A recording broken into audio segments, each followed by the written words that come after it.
Ang kwentong ito ay hango sa totoong buhay. Mula ito sa isa nating kabayan na itago na lamang natin sa pangalang Liza. Walang eksaktong taon, kabundukan ng Lantay Kanlaon. Sa kailaliman ng gabi, sa mga bundok na palaging nababalot ng ulap, sa mga ilog na nagbubulong ng lihim, may isang kwentong matagal nang binuhay ng hangin.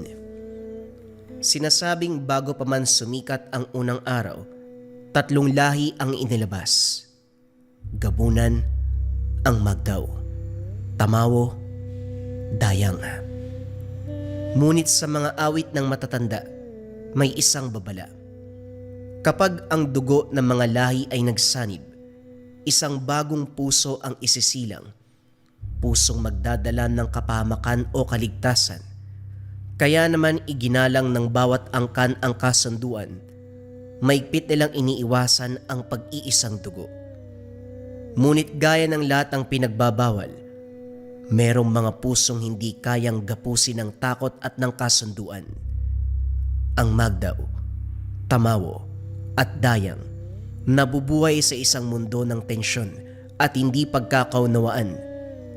Ang lahing Magdaw na pinamumunuan ng ambisyoso at makapangyarihan, si Ino. Palaging naghahangad ng higit na kapangyarihan at teritoryo. Naniniwala sila nararapat lamang sa kanila ang mamuno sa lahat ng lahi ng gabunan dahil nasa kanila ang lakas at husay sa pakikidigma. Ang lahing Tamawo sa kabilang banda ay mas nakatuon sa pagprotekta sa kanilang mga kalahi at pagpapanatili ng balanse sa kalikasan. Hindi sila interesado sa kapangyarihan o teritoryo, ngunit handa silang lumaban upang ipagtanggol ang mga prinsipyo. Ang lahing Dayang naman ay kilala sa kanilang kabaitan, karunungan at kakayahang magpagaling. Sila ay mas nakatuon sa pagtulong sa iba, pagpapanatili ng kapayapaan. Ang sanhi ng alitan ay nag-ugat sa isang sinaunang kasunduan na nilabag ng lahing Magdaw. Ayon sa kasunduan, ang bawat lahi ay may kanya-kanyang responsibilidad at teritoryo na dapat igalang. Ngunit ang lahing Magdaw, sa kanilang paghangad ng kapangyarihan, nagsimulang lumabag sa kasunduan at sakupin ang mga teritoryo ng ibang lahi. Sa gitna ng tensyon na ito, umusbong ang isang pag-ibig na hindi dapat mangyari. Si Ricardo, isang matapang na mandirigma mula sa lahing Tamawo, nagpakilala at umibig kay Liza, isang magandang dilag mula sa lahing Dayang. Sa kabila ng kanilang pagkakaiba, natagpuan nila ang isang malalim na koneksyon at pagkakaintindihan. Habang lumalalim ang kanilang lihim na pag-iibigan, hindi na nila napansin na dumarami ang mga kakaibang pangyayari sa paligid. Sa bawat gabi ng kanilang pagtatagpo, may mga anino na tila sumusunod sa kanila. At ang mga alon ng ilog ay nagdadala ng mga bulong na parang tinig ng mga anino na nagbababala. Isang gabi, sa ilalim ng kabilugan ng buwan, nagtagpo sila sa paboritong lugar. Isang lumang balete na nakatindig sa tabi ng ilog. Ang malamig na simoy ng hangin ay tila may dalang kaba. Habang magkahawak sila ng kamay, biglang tumahimik ang paligid. Wala ng kuliglig, wala ng ibon, tanging tunog ng agos ng ilog ang naririnig. Ricardo, parang may kakaiba. Bago pa makasagot si Ricardo, biglang gumalaw ang mga ugat ng balete. Isa-isang gumapang ang mga ito. Parang mga ahas na buhay. Pilit silang nilalapit sa madilim na pinakaugat ng puno. Sa lilim nito, lumitaw ang isang nilalang na payat. Balot ng balat na parang natutuyo. May mahabang kuko na kumikislap sa liwanag ng buwan. Ang mga mata ay walang puti. Tanging itim na butas na tila sumisipsip ng liwanag. Ang sumpa ng iyong pag-ibig ang magdadala ng dugo sa lahat ng lahi.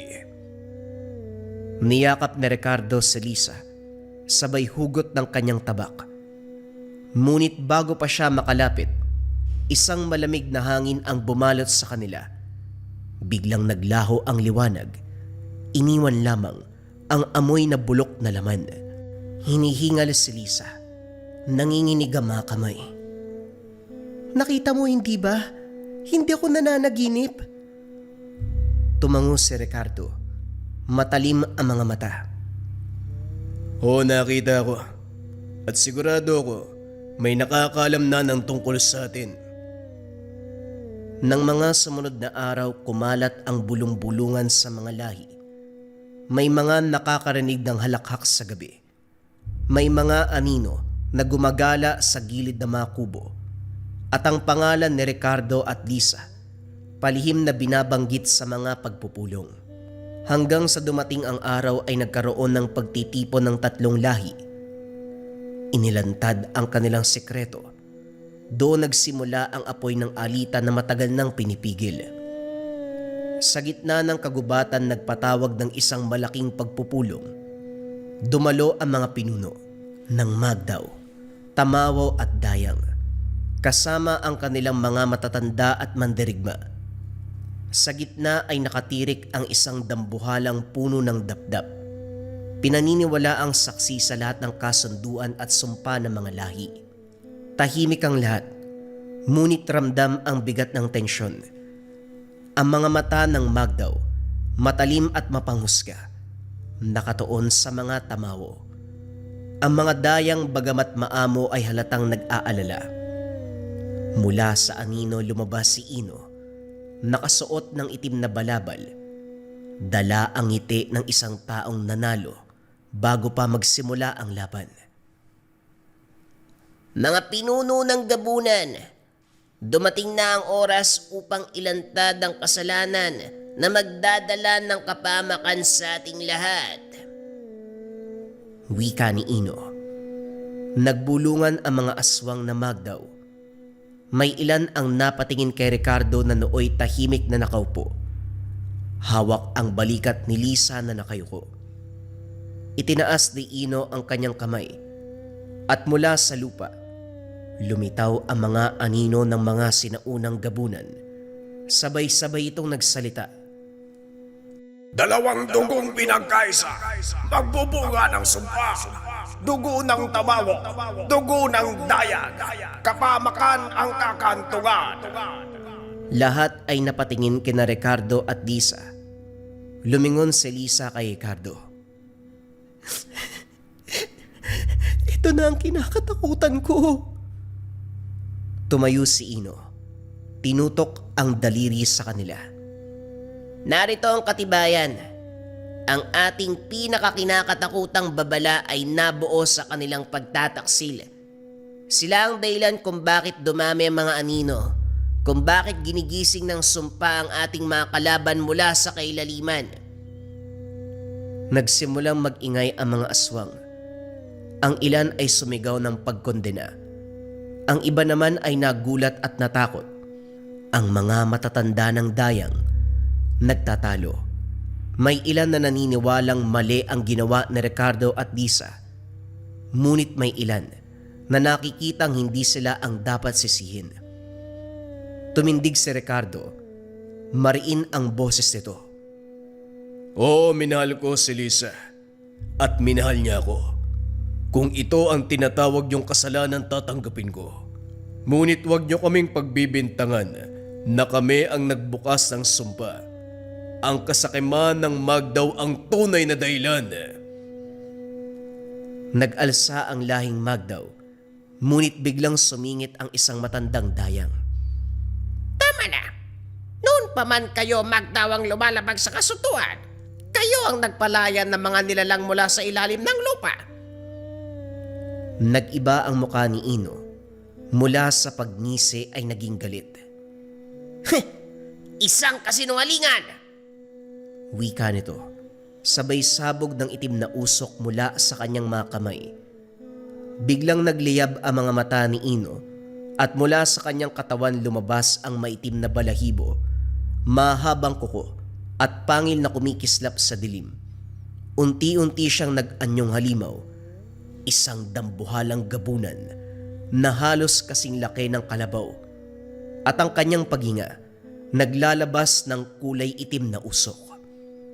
Si Ricardo at Lisa ay hindi nagpatinag, sabay silang nagpalit ng anyo. Ang kanilang balat ay nagdilim. Si Lisa, kumapal ang mga ugat na tila kumikislap ng pulang liwanag. Ang mga pakpak niyang itim ay biglang bumuka, malapad at handang sumalakay. Si Ricardo ay parang mabangis sa paniki. Malapad ang balikat, matalim ang kuko. Samantala si Lisa, mas mabilis at mas bumangis. Ang kanyang anyo ay mahaba ang pangil. Ang kanyang mga mata ay kumikislap na parang dalawang apoy. Mga taksil, ipapakita ko sa inyo ang tunay na lakas ng mga Magdao. Wika ni Ino. Mabilis siyang tumalon na parang kidlat at sinunggaban si Ricardo. Nagbanggaan ang kanilang mga katawan. Umalingaw-ngaw ang sigawan. At ang alikabok na tila bagyong pumalibot sa buong nayon. Kaagad namang sumugod si Lisa. Dumaan sa likuran at sinunggaban ang buntot at batok ni Ino. Ngunit inalog lamang ito ng dambuhalang nilalang. Tumilapon si Lisa sa puno. Nabali ang mga sanga, pero kaagad siyang bumangon. Duguan ngunit mas mabangis. Si Ricardo ay gumante. Inundayan si Ino ng matalim na kuko sa tagiliran. Tumilapon ang dugo na parang nagbabagang langis. Umalingaw-ngaw ang nakakabinging alulong ni Ino nang tumilapon ang kanyang dugo. Ang lupa ay nagbitak at mula sa mga bitak umagos ang maitim na usok na tila mga kaluluwang nakakulong. Walang makakapigil sa akin.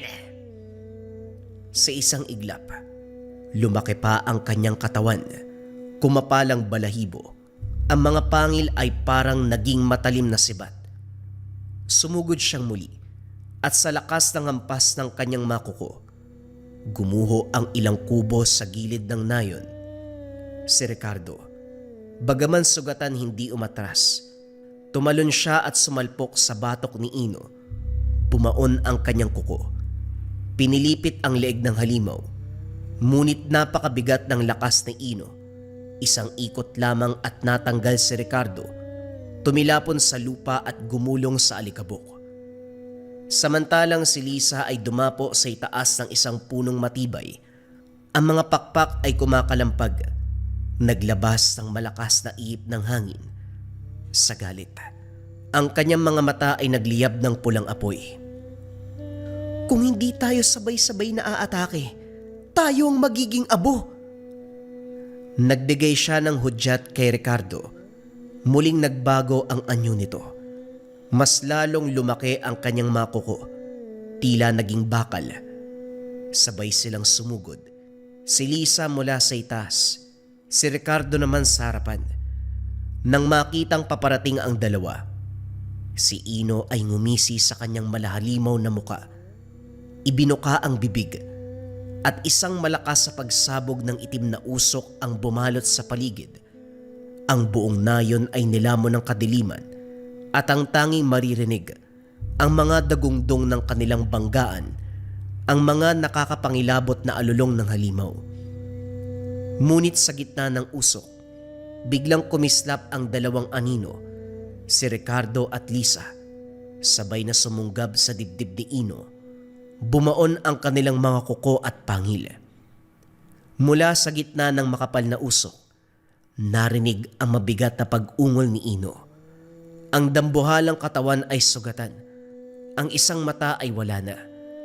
Ang kanyang dibdib, mas malalim na sugat. Mula sa sabayang pag-atake nila Ricardo at Lisa, bumagsak siya sa lupa. Yumanig ang paligid. Napalod na tila nanghihina. Dumagungdong ang kanyang tinig. Hingal na hingal. Hindi pa rito matatapos. Bumuga siya ng alon ng itim na usok upang takpan ang kanyang pag-urong. Sa isang iglap, Nawala ang dambuhalang anyo. Nagbalik sa hubog ng tao. Ngunit ang kanyang katawan ay balot ng sugat at dugo. Dahan-dahan siyang umatras. Ang kanyang mga mata ay kumikislap ng galit at pangakong paghiganti. Si Ricardo ay humihingal. Nagtangka pang habulin. Ngunit pinigilan siya ni Lisa. Hindi na ngayon. Hayaan mo siyang mabuhay sa kanyang sugat. Pero tandaan mo, ang mga katulad niyang halimaw ay hindi sumusuko. Babangon siya at siguradong mas mabangis pa. Mula sa dilim, narinig pa ang tinig ni Ino. Mahina ngunit nakakakilabot. Babalik ako. At sa aking pagbabalik, ang buong lahi niyo ang babagsak. Tuluyang naglaho ang kanyang anyo sa ilalim ng usok. Iniwan ang nayon na basag. Duguan. Nanginginig sa takot. Si Ricardo at Lisa ay nanatiling nakatayo. Sugatan ngunit matatag. Nakamasid sa direksyong tinahak ni Ino. Sa kanilang mga mata, alam nilang hindi pa tapos ang laban at ang pagbabalik ni Ino ay magdadala ng mas malaking kapamakan. Matapos maglaho ni Ino sa makapal na usok, bumagsak sa lupa sina Ricardo at Lisa. Parehong sugatan at halos maubusan ng lakas. Ang mga sugat ni Ricardo ay malalalim, tila ba sinunog ng itim na dugo ni Ino. Si Lisa naman, may bali sa kanyang braso, ngunit pinipilit pa rin niyang makatayo. Lumapit ang mga dayang, kasama ang ilang matatandang pinuno ng lahing Tamawo. Bitbit nila ang mga sagradong halamang gamot at sisidlan ng tubig na may banayad na liwanag. Isa sa kanila ang yumuko at nagsalita. Ang laban ninyo ay hindi pa tapos. Ngunit hindi rin kayo nag-iisa. Ang kasunduan ng ating mga ninuno ay dapat muling buuin. Tamawo at Dayang, isang laban sa dilim. Nagsilapit ang dalawang lahi. Ang mga Tamawo ay naglatag ng mga sagradong anting-anting, habang ang Dayang nag-alay ng kanilang mga dasal at awit. Sa gitna ng liwanag ng buwan, nagsanib ang kanilang kapangyarihan. Bumuo ng isang bilog na proteksyon sa paligid nila Ricardo at Lisa. Unti-unting gumaling ang mga sugat ng dalawa. Ang bali sa braso ni Lisa ay naghilom at ang mga paso ni Ricardo unti-unting nagsara. Sa bawat dasal at awit ng mga dayang, may liwanag na pumapasok sa kanilang mga katawan. Pinapalakas ang kanilang loob. Hindi ko akalaing tutulungan niyo po kami. Kapag bumagsak kayo, babagsak din kami. Ang dilim na dala ni Ino ay hindi lamang laban nyo. Ito ay laban ng lahat ng lahi. Wika ng pinuno ng Tamawo. Kung ganun mula ngayon, iisa na tayo. Wala nang Tamawo, wala nang Dayang. Ang meron lang, mga magtatanggol laban sa pagbabalik ni Ino. Nag-alulong ang magkabilang lahi. Nagliyab ang mga mata ng mga dayang. Sa kanilang sabayang panata, nabuo ang bagong kasunduan ng dugo at liwanag. Isang alyansa upang protektahan sina Ricardo at Lisa. At higit sa lahat, upang ihanda ang sarili sa pagbabalik ng halimaw na si Ino. Makalipas ang ilang mga araw matapos ang paghilom ng kanilang mga sugat, nakaupo sina Ricardo at Lisa sa gilid ng isang burol na tanaw ang buong baryo. Ang mga apoy ng sulo ay kumikislap sa ibaba at ang mga Tamawo at Dayang patuloy na nagbabantay.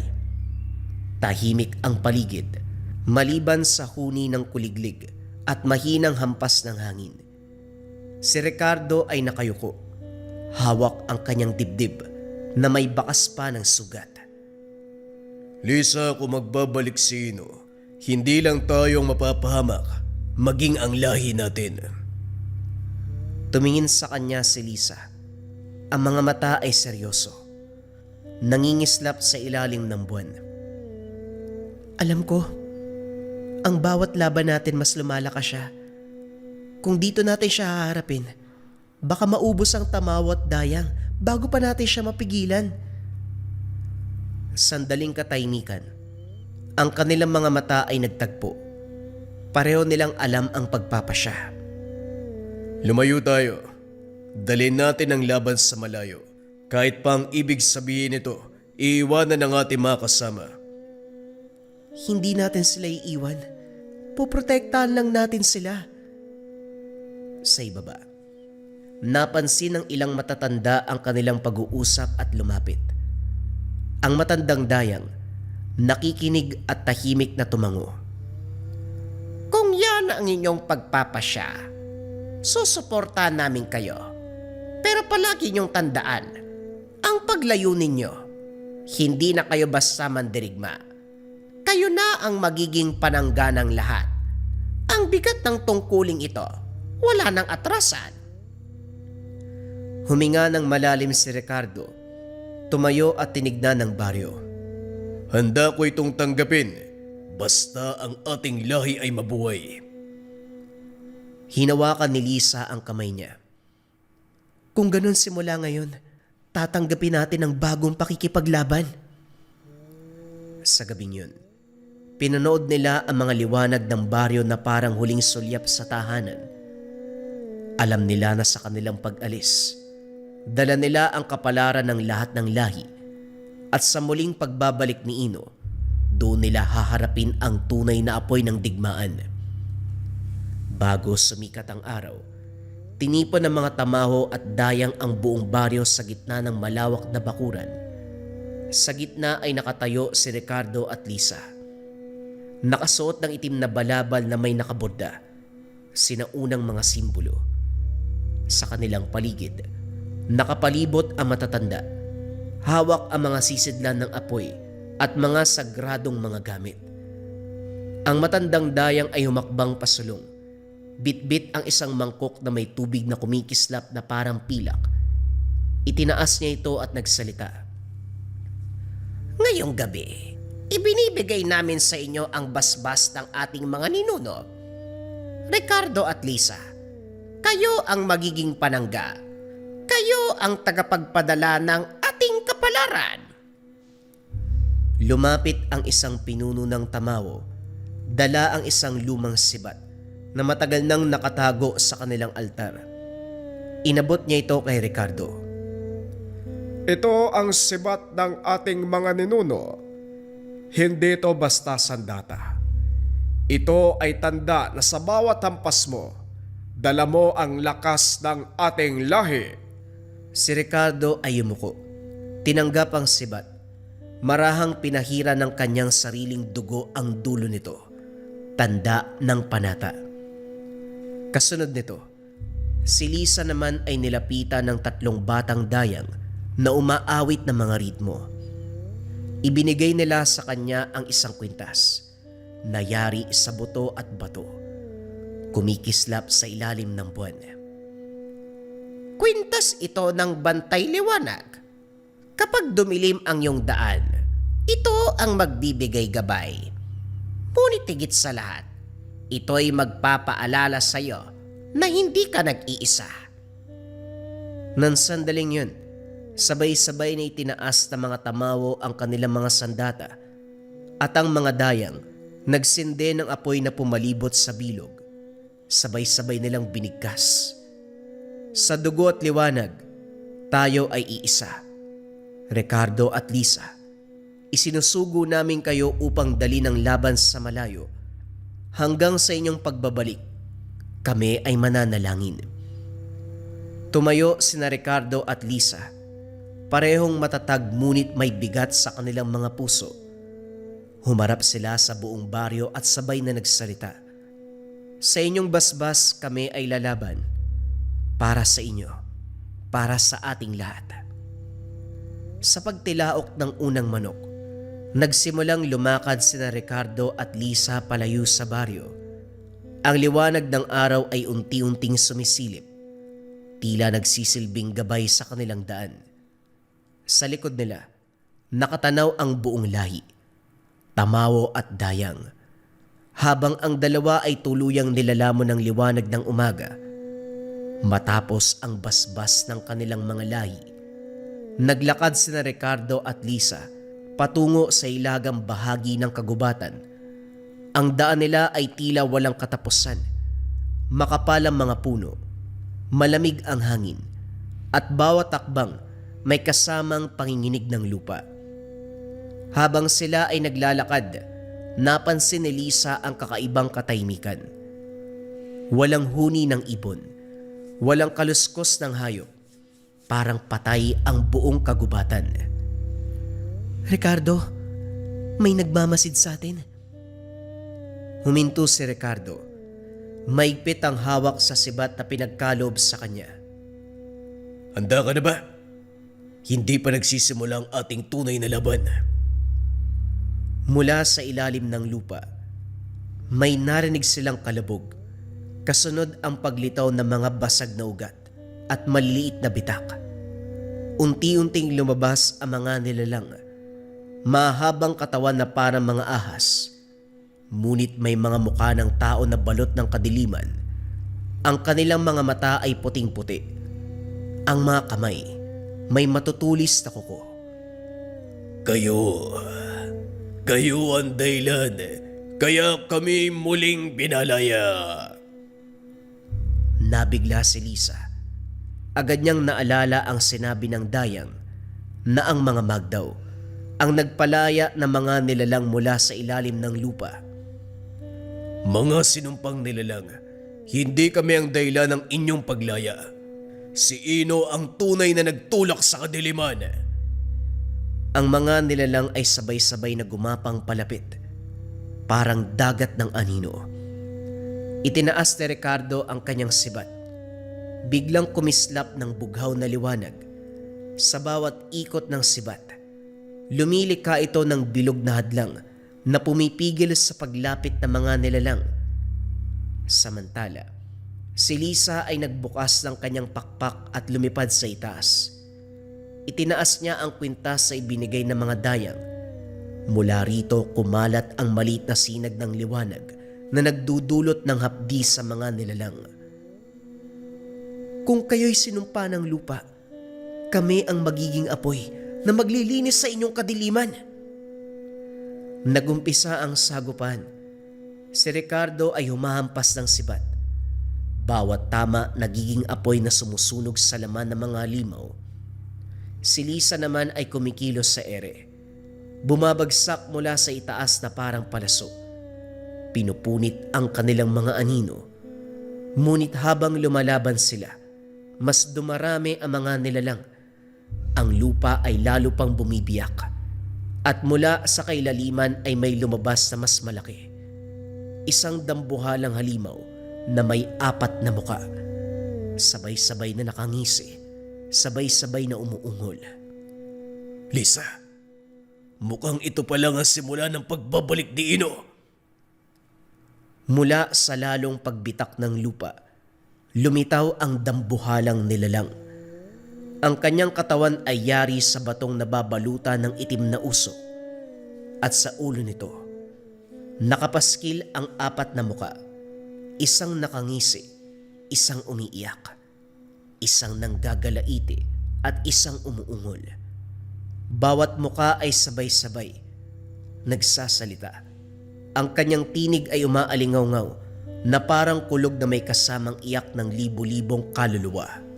Ako ang Apungal, ang tagapagpadala ng hiyaw ng isinumpa sa pagbabalik ng aming Panginoong Ino. Kayo ay mamamatay. Nanginginig ang lupa.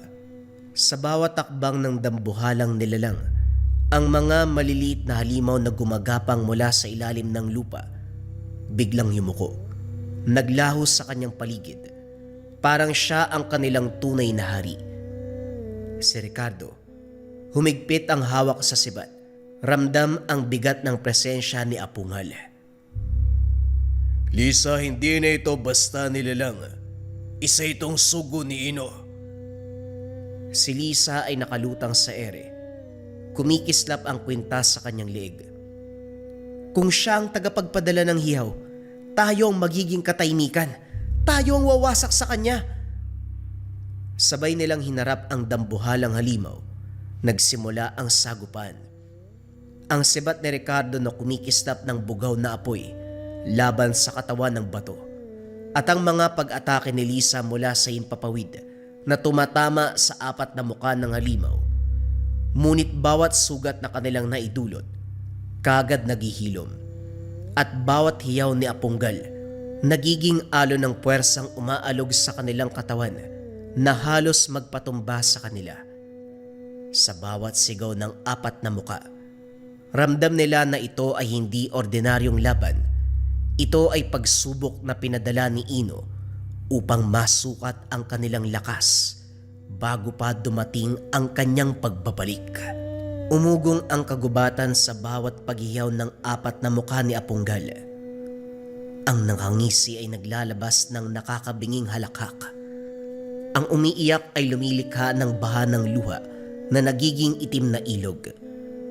Ang nanggagalit ay bumubuga ng apoy at ang umuungol ay nagdudulot ng lindol sa bawat sigaw. Si Ricardo, humarap sa dambuhalang nilalang, hawak ang sibat na kumikislap sa bughaw na liwanag. Tumalon siya. Inundayan ang dibdib, ngunit sa lakas ng bato nitong katawan, bahagya lamang ang naging tama.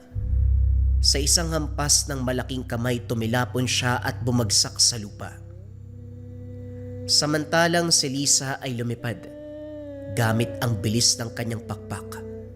Bumulusok siya mula sa itaas, tinuhog ng kanyang kuko ang isang muka, ang umiiyak. Napasigaw ang halimaw at sa sandaling yun, nakita nilang mahina pala ang bawat muka kapag inaatake ng hiwa-hiwalay. Ricardo, isa-isay natin ang mga muka. Yan ang kahinaan niya. Tumayo si Ricardo. Dumudugo ang kanyang labi, ngunit nanginginig ang kanyang mga mata. Kung ganun, simulan na natin.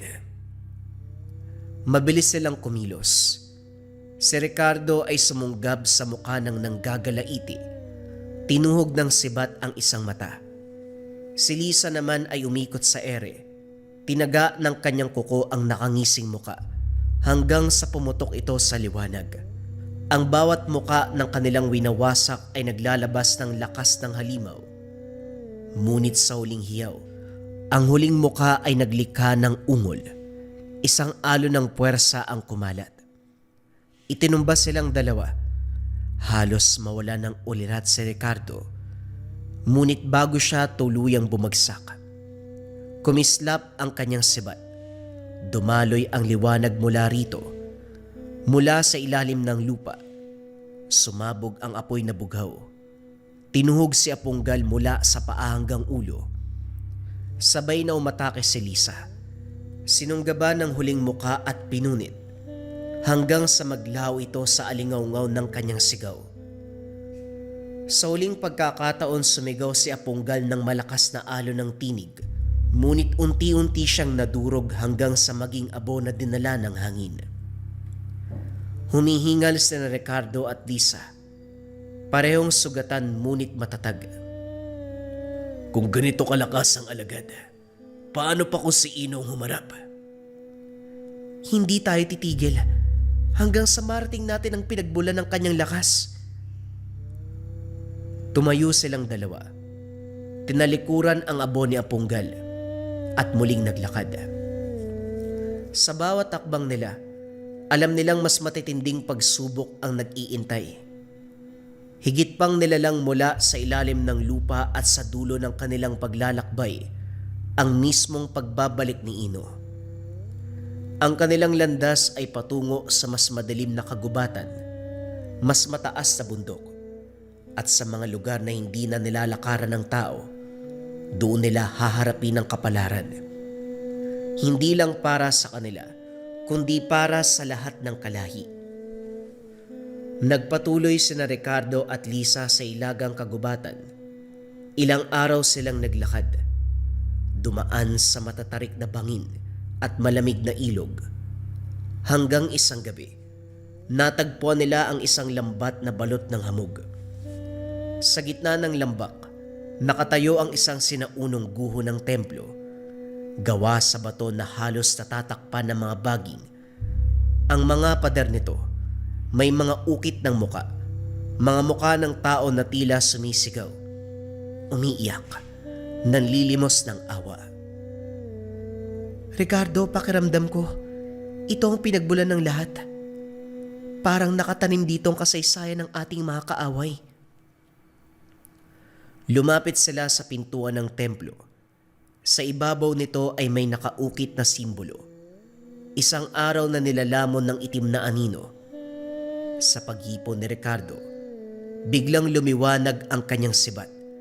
Otomatikong bumukas ang pintuan. Umalingaw-ngaw ang malakas sa tunog. Pagpasok nila sinalubong ng malamig na hangin at ang amoy ng lumang dugo. Sa loob may malalaking haligi na may nakaukit na mga kwento. Mga nilalang na nagmula sa ilalim ng lupa, mga magdaw na nagtatayo ng hukbo, at isang anino ng dambuhalang nilalang. Si Ino, nakalarawan bilang hari ng kadiliman. Habang nakatingin, napansin ni Lisa ang isang bahagi ng ukit na nagtatangi. Doon ay makikita ang isang babae at isang lalaki. May anyong aswang, ngunit may pakpak ng liwanag. Nakarap sila kay Ino at sa ibaba nito nakaukit ang salita. Ang dugo ng tagapagtanggol, iisa sa dugo ng halimaw. Nagulat si Ricardo at napatras. Lisa, ibig sabihin ng pinagmula natin at ang pinagmula ng Magdaw ay iisa. Tahimik si Lisa. Nanginginig ang mga kamay. Kaya siguro, kaya nating silang harapin. Ngunit ibig sabihin din, kung magkamali tayo, maaari tayo maging katulad nila. Biglang yumanig ang templo at mula sa kailaliman may umalingaw-ngaw na tinig. Hindi kay Ino, kundi sa isang matandang boses, puno ng lungkot. Mga anak ng liwanag at dilim, kayo ang susi.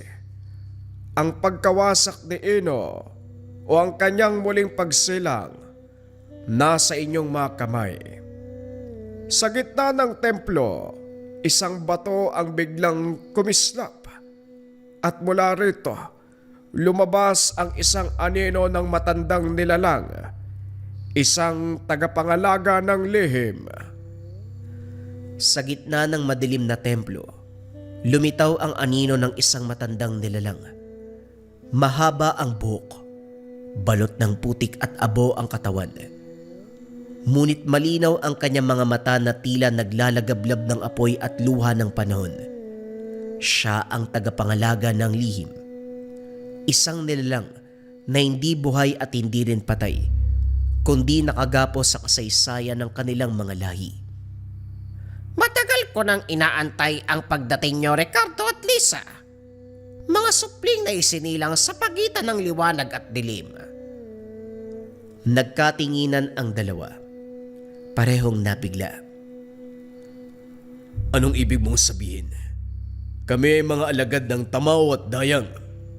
Wala kaming ugnayan sa halimo na si Ino. Umiling ang matanda. Kumakalansing ang mga tanikala niyang nakabaon sa lupa. Hindi nyo maikakaila ang inyong dugo. Sapagkat noon pa man, bago pa nahati ang mga lahi, isa lamang ang pinagmulan. Ang Magdaw, ang Tamaw, at ang Dayang. Lahat ay mula sa parehong binhi. Ngunit nang dumating si Ino, pinili niyang yakapin ang kadiliman. Doon nagsimula ang pagkakabahagi. Napatigil si Lisa. Hawak ang kanyang dibdib na kumikirot. Kung ganon ang dugo naming dalawa, maaaring magpahamak o magligtas ng lahat. Tumango ang matanda. Kayong dalawa ang huling magtataglay ng dugong halimaw at dugong tagapagtanggol. Sa oras ng pagbabalik ni Ino, kayo lamang ang may kapangyarihang pumigil o magpabagsak sa lahat ng lahi. Biglang yumanig muli ang templo at sa sahig ay lumitaw ang mga bitak. Mula rito umangat ang apoy na kulay itim. Tandaan niyo, ang sandata laban kay Ino ay hindi lamang lakas, kundi sa inyong pagpapasya kung anong dugo ang papadaluhin ninyo. Sa gitna ng apoy lumitaw ang dalawang sinaunang sandata. Isang sibat na kumikislap ng liwanag at isang kamaon na yari sa itim na bakal. Ito ang inyong pagsubok. Pumili kayo at tandaan, ang inyong piniling daan ang uhubog sa magiging kapalaran ng mundo. Nagkatinginan si Ricardo at Lisa. Kapwa nanginginig hindi dahil sa takot, kundi dahil sa bigat ng kanilang kapalaran. Matapos silang makuha ang dalawang sinaunang sandata, muling bumalik ang katahimikan sa loob ng templo. Ang apoy at usok ay naglaho. At ang tagapangalaga ay unti-unting naglaho na parang abo na tinangay ng hangin. Dahan-dahang bumaba si Ricardo sa huling baitang ng templo. Maigpit ang hawak sa sinaunang sandata na tila may sariling tibok. Ramdam niya ang bigat nito, hindi lamang sa kanyang mga kamay, kundi sa kanyang kaluluwa. Sa bawat hakbang palabas, tila may bumubulong sa hangin. Pinapaalalahanan siya na wala ng balikan ang kanilang pinili. Si Lisa na may tahimik na sumunod. Yakap ang ikalawang sandata. Ang liwanag na dating banayad, ngayon ay kumikislap na parang may babalang dala. Sa kanyang dibdib, may kakaibang init, parang may puwersang unti-unting gumigising. Paglabas sila ng templo, sinalubong sila ng gabi na masyadong tahimik. Walang huni ng kuliglig, walang hangin, kahit ang mga anino ng puno ay tila ayaw gumalaw. Malapit na siya. Nararamdaman ko.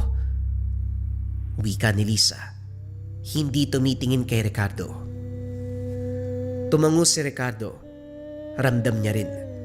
Sa bawat tibok ng kanyang puso, mas luminaw ang presensya ni Ino.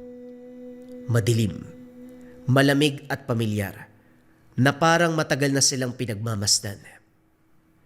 Sa malayong bahagi ng kagubatan, may isang figura ang dahan-dahang lumitaw mula sa ulap ng hamog.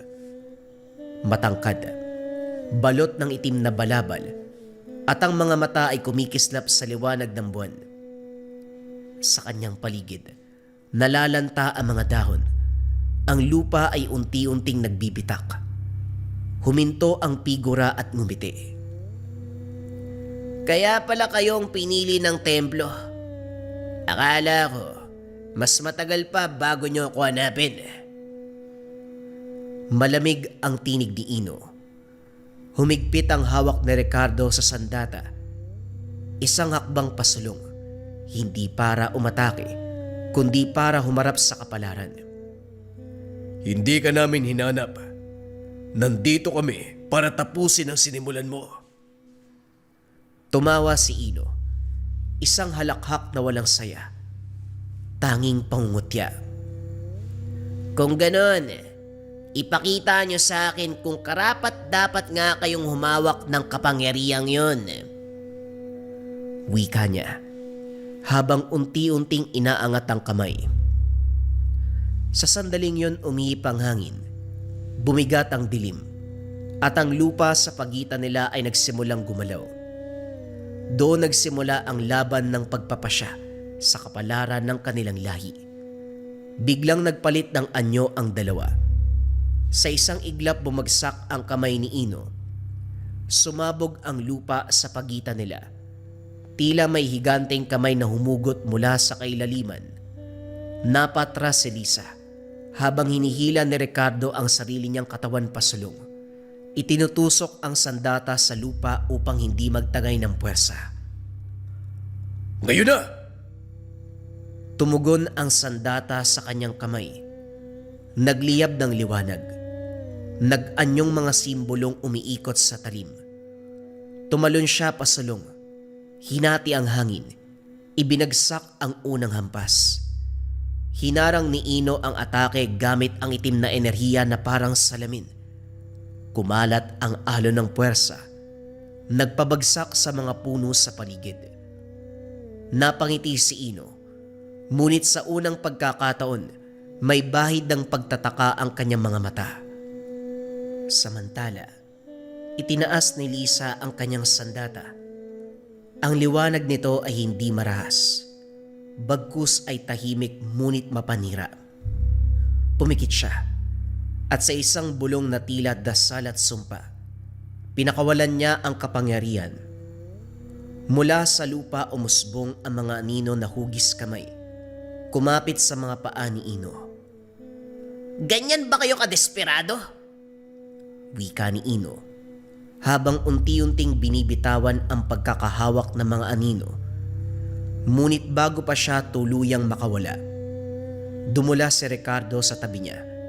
Inundaya ng ikalawang hampas. Mas mabilis, mas mabigat. Tumama ito kay Ino. Napatras si Ino ng ilang hakbang. Bumakat ang hiwa sa kanyang balabal at sa ilalim nito, hindi laman ang lumitaw, kundi umiikot na dilim na parang buhay. Tumahimik ang paligid. Dahan-dahang umangat ang ulo ni Ino at ang ngiti niya ngayon hindi na mapang-uyam kundi puno ng galit. Sa wakas, may silbi pala mga sandatang yon. Dumilim ang langit. Umikot ang ulap. Ang hangin ay nag-ingay na parang sigaw ng libo-libong kaluluwa. Sa isang iglap naglaho si Ino at muling lumitaw sa likuran ni Lisa. Lisa! Lisa! Sigaw ni Ricardo ngunit huli na. Hinawakan ni Ino ang kanyang leeg at ang lupa sa ilalim nila ay nagsimulang gumuho. Sa huling sandali, kumislap ang sandata ni Lisa. Kusang gumalaw at bumulwak ang liwanag na tumulak kay Ino palayo. Pareho silang humihingal. Nagkatinginan sina Ricardo at Lisa. Dugo, pawis at takot ang namagitan, pero walang pag-aatubili. Ito pa lamang ang simula. At sa dilim muling tumawa si Ino. Mula sa alikabok at guho, dahan-dahang umangat si Ino. Ang kanyang anyo'y nagsimulang magbago. Ang balabal ay tila hinihigop ng dilim at ang katawan niya unti-unting nagbabalot ng mga simbolong kumikislap sa mapulang liwanag. Ako ay pinanganak sa takot ng mga tao sa mundo. Umalingaw-ngaw ang lupa. Mula sa likuran ni Ino, umusbong ang mga anino na parang pakpak. Hindi balahibo, kundi puro kaluluwa na nagsisigawan. Sa isang iglap ay sumugod siya. Hindi umatras si Ricardo. Inangat ang sandata at buong lakas ay binagsak. Ngunit bago pa tumama, huminto ang oras. Nanlaki ang mga mata ni Lisa. Sa gitna ng katahimikan, narinig niya ang bulong ng sandatang hawak niya. Malinaw. Mas malinaw kumpara dati. Ang liwanag ay hindi sapat. Kailangan ang handang magsakripisyo. Biglang gumalaw muli ang lupa. Sa huling sandali, itinulak ni Risa si Ricardo palayo. Tinanggap niya ang hampas ni Ino, diretso sa dibdib. Tumilapon si Lisa, bumagsak sa lupa, at ang liwanag ng kanyang sandata ay halos mamatay. Lisa! Lisa! Napahinto si Ino, tumingin sa sugat ng babae, at may kakaibang reaksyon ang dumaan sa kanyang muka, parang alaala. Ganito rin ang itsura niya noon nang piliin niya ang mundo kaysa sa akin. Ano? Anong sinasabi mo? Ngumiti si Ino, ngunit ngayon may halong sakit. Siya ang unang tagapangalaga at ang dugong dumadaloy sa kanya ay dumadaloy din sa akin. Ito ang mga sinabi ni Ino. Biglang kumislap ang sandata ni Lisa. Mas maliwanag kaysa dati. Ang lupa sa ilalim niya ay nabasag at ang mga simbolo lumitaw sa kanyang balat. Dahan-dahan siyang tumayo kahit nanginginig. Tatapusin ko. Tatapusin ko ang sinimulan mo. Sa unang pagkakataon, umatras si Ino. Ang muka ay takot. Mula sa katawan ni Lisa sumabog ang liwanag. Hindi ito basta liwanag. Sinaunang kapangyarihan na matagal nang nakatali sa dugo niya. Ang mga simbolo sa kanyang balat ay nagningas. Umangat mula sa laman at umikot sa paligid niya na parang buhay. Lumutang siya mula sa lupa. Ang hangin ay yumuko. Ang dilim ay umatras. Si Ino ay napatras ng isang akbang. Hindi. Imposible. Sinelyuan ko ang kapangyarihan na yan. Dumilat si Lisa. Ngunit ang mga mata niya ay hindi na tao. Liwanag at dilim ang umiikot sa loob nito. Ako ang tinapos mo noon at ako rin ang babalik. Sa sandaling yun, nagsimula ang tunay na paggising. Sa likod ni Lisa, umusbong ang anyong pakpak ng anino at liwanag. Ang lupa sa ilalim niya ay nagbiyak. At ang kalangitan ay nagliyab sa mga simbolo ng tagapangalaga. Ngumiti si Ino. Kaya pala kailangan kitang patayin ng tuluyan. Bigla siyang naglaho. Lumabas sa likod ni Lisa. Hawak ang itim na sibat na hinubog mula sa mga kaluluwang sinira niya. Ngunit bago pa ito tumama, sumalubong si Ricardo. Buong katawan niyang sinalubong ang sibat. Bumaon ang itim na sandata sa kanyang tagiliran. Bumuhos ang dugo. Bumagsak siya sa isang tuhod, pero hindi bumitaw. Hindi mo siya makukuha! Wika ni Ricardo. Maigpit ang kapit sa braso ni Ino. Ikaw, isa ka lang mababang uri. Ngumiti si Ricardo. Duguan. Bali ang buto at nanginginig. Tama ka, pero handa akong mamatay. Tinarak niya ang sinaunang sandata sa sariling dibdib. Sumabog ang kapangyarihan. Hindi papasok kundi palabas. Ang dugo niya ay naging simbolo. Ang kaluluwa niya ay naging susi. Sumigaw ng napakalakas si Ricardo. Doon na tuluyang nagising si Lisa. Isang sigaw ng liwanag ang pumunit sa lahat ng bagay sa paligid. Ang anyo niya ay nagbago. Naging isang aswang na tagapangalaga. Winasiwas niya ang sandata at ang buong mundo ay tila huminto upang makinig. Tinamaan si Ino at sa unang pagkakataon sumigaw siya sa takot. Ang katawan niya ay nabasag.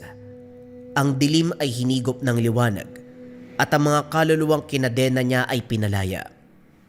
Sumabog ang malakas sa liwanag. Bumagsak si Lisa sa lupa. Bumalik sa pagiging tao.